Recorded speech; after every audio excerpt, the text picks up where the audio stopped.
आज सकाळी 7:30 वाजण्याच्या सुमारास कळंबा कारागृहातील पाण्याच्या हौदावर अंघोळ करण्यासाठी गेलेल्या मुन्ना उर्फ मोहम्मद अली खान याचा अन्य कैद्यांसोबत वाद झाला होता। त्यानंतर प्रतीक उर्फ पिल्ल्या सुरेश पाटील, दीपक नेताजी खोत, संदीप शंकर चव्हाण, ऋतुराज विनायक इनामदार, सौरभ विकास सीद या 5 जणांनी मिळून पाण्याच्या हौदावरील लोखंडी झाकणानं मुन्ना खान याला बेदम मारहाण केली।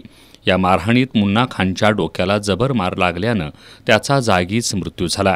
दरम्यान या घटनेनंतर कारागृहातील अधिकाऱ्यांनी पंचनामा करून मुन्ना खान याचा मृतदेह उत्तरीय तपासणीसाठी CPRमध्ये आणला। या प्रकरणी तुरुंग कर्मचारी धीरज जगन्नाथ जाधव यांनी दिलेल्या फिर्यादीवरून सौरभ विकास सीद, संदीप शंकर चव्हाण, प्रतीक उर्फ पिल्ल्या सुरेश पाटील, ऋतुराज विनायक इनामदार आणि दीपक नेताजी खोत या 5 जणांच्या विरोधात जुना राजवाडा पोलिसात गुन्हा दाखल करण्यात आलाय। काही दिवसांपूर्वी कळंबा मध्यवर्ती कारागृहात 50हून अधिक मोबाईल संच सापडल्याची घटना ताजी असतानाच आज काही कैद्यांनी केलेल्या हाणामारीत एका कैद्याचा मृत्यू झाल्याची घटना घडल्यानं कळंबा कारागृहाच्या सुरक्षेचा प्रश्न पुन्हा ऐरणीवर आलाय।